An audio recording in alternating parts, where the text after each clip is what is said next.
வெளியேற வேண்டும். முஸ்தலிஃபாவை நோக்கி நாம் வெளியேறுகின்ற பொழுதும் தல்பியாக்களை சொன்னவர்களாக, ஆண்கள் சப்தமிட்டு தல்பியா சொன்னவர்களாக வெளியேற வேண்டும். நாம் அந்த காட்சிகளை இப்பொழுது பார்த்து கொண்டிருக்கிறோம். எனவே முழுமையாக சூரியன் மறைந்ததன் பிறகு அரஃபாவிலிருந்து ஒருவர் முஸ்தலிஃபாவை நோக்கி வெளியேற வேண்டும். சூரியன் மறைவதற்கு முன்னர் ஒருவர் அரஃபாவை விட்டு வெளியேறக்கூடாது. அது நாம் பார்த்தோம், ஹஜ்ஜுடைய வாஜிபுகளில் ஒன்றாக இருக்கிறது. சூரியன் மறைந்ததும் முஸ்தலிஃபாவை நோக்கி புறப்படுதல். சூரியன் முழுமையாக மறைந்ததும் ஒருவர் அரஃபாவிலிருந்து மகரிபுடைய தொழுகை அங்கு தொழாமல் முஸ்தலிஃபாவை நோக்கி வெளியேற வேண்டும். தல்பியாவை ஆண்கள் சப்தமிட்டு கூறியவர்களாக முஸ்தலிஃபாவை நோக்கி வர வேண்டும். வரும்பொழுது பிறருக்கு இடையூறு இல்லாமல் அமைதியாக முஸ்தலிஃபாவை நோக்கி வந்ததன் பின்னால் மகரிபுடைய தொழுகையை அதான் இகாமத்து சொல்லி மகரிபுடைய தொழுகையை நிறைவேற்ற வேண்டும். அதற்கு பிறகு இகாமத் சொல்லி இஷாவுடைய தொழுகையை 2 ரகாத்துகளாக சுருக்கி நிறைவேற்ற வேண்டும். தொழுகையை நிறைவேற்றுவதற்கு முன்னர் கற்களை அங்கு பொறுக்குவதென்பது நபியுடைய சுன்னாவுக்கு முரணான ஒரு விடயமாக இருக்கிறது. முதலாவது ஒருவர் முஸ்தலிஃபாவுக்கு சென்றவுடன் செய்ய வேண்டிய காரியம் மகரிபுடைய தொழுகையையும் இஷாவுடைய தொழுகையையும் நிறைவேற்ற வேண்டும். இந்த தொழுகைகளை நிறைவேற்றியதன் பின்னால் அவர்கள் தூங்கச் செல்ல வேண்டும், தூங்க வேண்டும். அமைதியாக தூங்கிவிட்டதன் பிறகு அதிகாலையிலே எழுந்து ஃபஜ்ருடைய தொழுகையை ஃபஜ்ருடைய அதானுக்கு பிறகு நிறைவேற்ற வேண்டும். ஒரு சிலர் செய்வது போன்று ஃபஜ்ருடைய நேரம் வருவதற்கு முன்னர் அங்கு ஃபஜ்ருடைய தொழுகையை தொழுதுவிட்டு வெளியேறுவது என்பது தவறான ஒரு செயலாக இருக்கிறது. மினாவை நோக்கி வெளியேற வேண்டும். அது 10வது நாளாக இருக்கிறது. சூரியன் உதிப்பதற்கு முன்னர் ஒருவர் மினாவை நோக்கி வெளியேறிவிட வேண்டும்.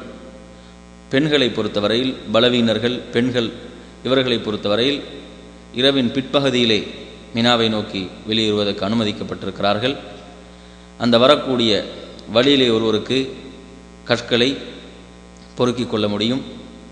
அந்த கற்களை பொறுத்தவரையில் பெரும் பெரும் கற்களாக இல்லாமல், அதே போன்று சிறிய சிறிய கற்களாக இல்லாமல் நீங்கள் பார்ப்பது போன்று சாதாரணமான கற்களை பொறுக்கிக் கொள்ள வேண்டும். அந்த கற்களை பொறுக்கிக் கொண்டு ஒருவர் 10வது நாள், அதாவது யோமுன் நஹர் என்று சொல்லக்கூடிய அந்த பெருநாளுடைய தினம் சூரிய உதயத்துக்கு பிறகு ஜம்ரா அல் அகபா என்று சொல்லக்கூடிய ஜம்ராவிலே கல்லெறிய வேண்டும். கல்லெறியக்கூடிய அந்த நேரத்திலே அவர் தல்பியா கூறுவதை நிறுத்திவிட வேண்டும். அதற்கு பிறகு தொடர்ச்சியாக தக்பீர் தான் அவர் கூற வேண்டும். இந்த ஜம்ராக்களிலே கல்லெறிகின்ற பொழுது ஒவ்வொரு கல்லை எறியும் பொழுதும் அல்லாஹு அக்பர் என்று தக்பீர் சொல்ல வேண்டும். ஒவ்வொரு கல்லை எறியும் பொழுதும் அல்லாஹு அக்பர் என்று தக்பீர் சொல்ல வேண்டும். அந்த ஜம்ரத்துல் அகபாவிலே கல்லெறியும் பொழுது மக்கா இடதுபுறமாகவும் மினா வலதுபுறமாகவும் இருக்கின்ற நிலையிலே கற்களை எறிய வேண்டும். கற்கள் எரியும் பொழுது ஒருவர், அதாவது ஷைத்தானுக்கு எறிவதாக நினைத்து கொண்டல்லாமல் நபியுடைய சுன்னாவை பின்பற்றுகின்ற எண்ணத்திலே அந்த கற்களை எறிய வேண்டும். அந்த கற்களை எறிகின்ற பொழுது நாம் பிறருக்கு நோவினை செய்வதோ, பிறருக்கு நோவினை ஏற்படுத்துகின்ற விதத்தில் அந்த இடத்திலே நாம் நடந்து கொள்வதோ கூடாது. செருப்புக்களால் எறிவதோ அல்லது ஏனைய பொருட்களால் எறிவதோ நபியுடைய சுன்னாவிலே அதாவது இல்லாத ஒரு விடயம். நாம் காட்சிகளை பார்த்து கொண்டிருக்கின்றோம். இந்த இடத்தில் நாம் 7 கற்களை எரிந்ததன் பிறகு நாம் உறுதிப்படுத்தி கொள்ள வேண்டும், நாம் எரிகின்ற ஒவ்வொரு கல்லும் அந்த குறிப்பிட்ட அந்த வட்டத்துக்குள் விழுகின்றதா என்பதையும், அப்படி கற்கள் தவறும் பொழுது அதற்கு பகரமாக இன்னொரு கல்லை எறிந்து கொள்ள வேண்டும். முறையடியாக 7 கற்களை எறிவது கூடாது.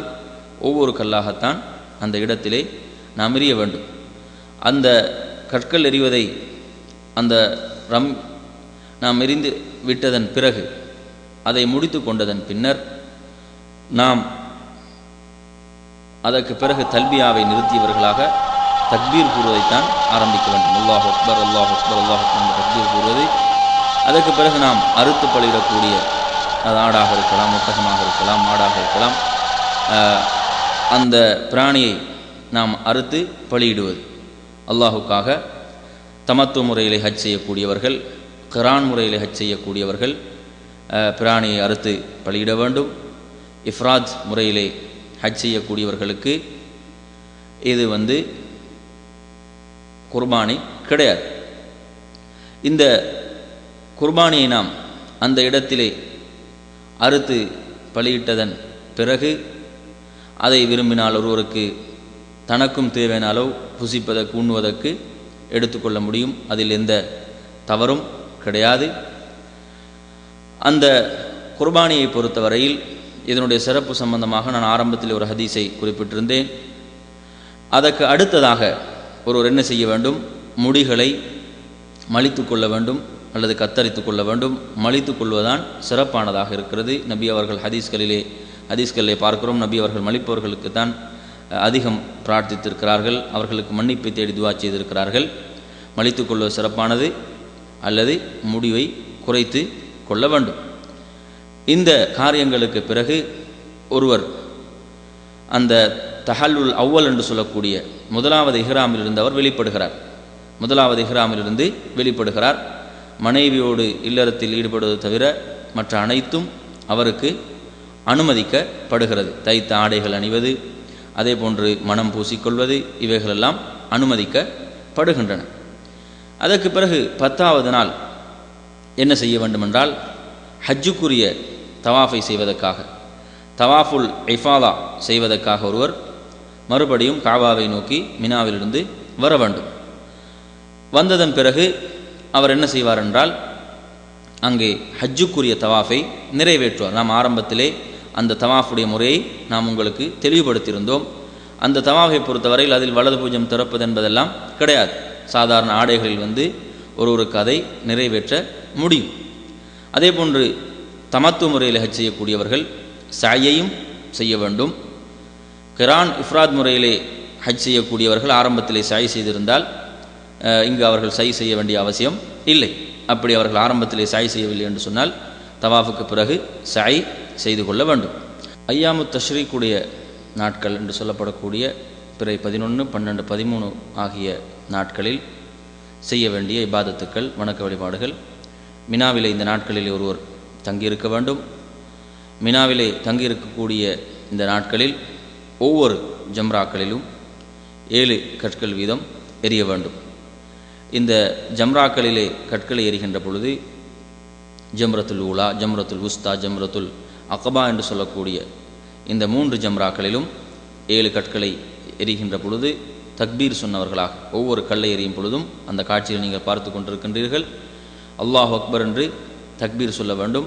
முதல் ஜம்ராவிலே கல் எறிந்ததன் பிறகு கொஞ்சம் முன்னால் சென்று கிப்லாவை முன்னோக்கியவர்களாக நீண்ட நேரம் பிரார்த்தனைகளிலே, துவாக்களிலே ஈடுபட வேண்டும். அதே போன்று 2வது ஜம்ராவிலே கல் எறிந்ததன் பிறகு கொஞ்சம் முன்னால் சென்று நீண்ட நேரம் கிப்லாவை முன்னோக்கியவராக பிரார்த்தனைகளிலே ஈடுபட வேண்டும். அதே போன்று கடைசி இறுதி அகபா ஜம்ராவிலே 7 கற்களை எறிந்ததன் பின்னால் அவர் அந்த இடத்திலே தங்காமல் அந்த இடத்தை விட்டு சென்று விட வேண்டும். இந்த பிறை 11, பிறை 12, பிறை 13 ஆகிய நாட்களில், மினாவிலே தங்கக்கூடிய நாட்களில் இந்த வணக்கத்தை தொடர்ச்சியாக ஒருவர் செய்ய வேண்டும். சூரியன் உச்சிக்கு வந்ததன் பிறகு, அதாவது லுஹருடைய தொழுகைக்கு பிறகு கல்லெறிய வேண்டும். கல்லெறிவதை ஒருவர் செய்ய வேண்டும்.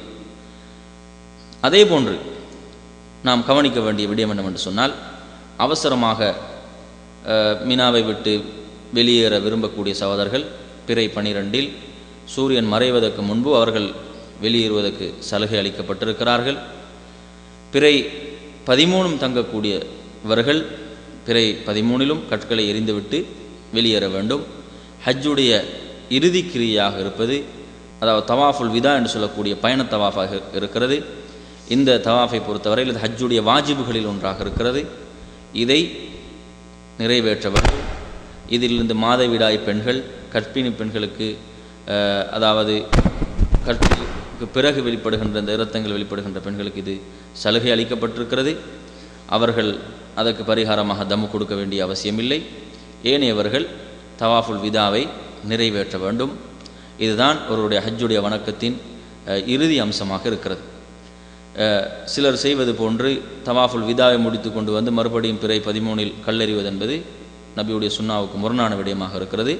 தவாஃபுல் விதா என்பது இறுதியானதாக அந்த காபாவை விட்டு விடைபெறுகின்ற நேரத்திலே செய்யக்கூடிய தவாஃபாக இருக்கிறது. இதை செய்ததன் பிறகு ஒருவருடைய ஹஜ் என்ற வணக்கம் நிறைவடைகிறது. அல்லாஹு தஆலா அந்த வணக்கத்தை, அந்த ஹஜ் என்ற இபாதத்தை நல்ல முறையிலே நபியுடைய சுன்னாவை பின்பற்றி செய்யக்கூடியவர்களாக நம் அனைவர்களை ஆக்கி அருள்வானாக.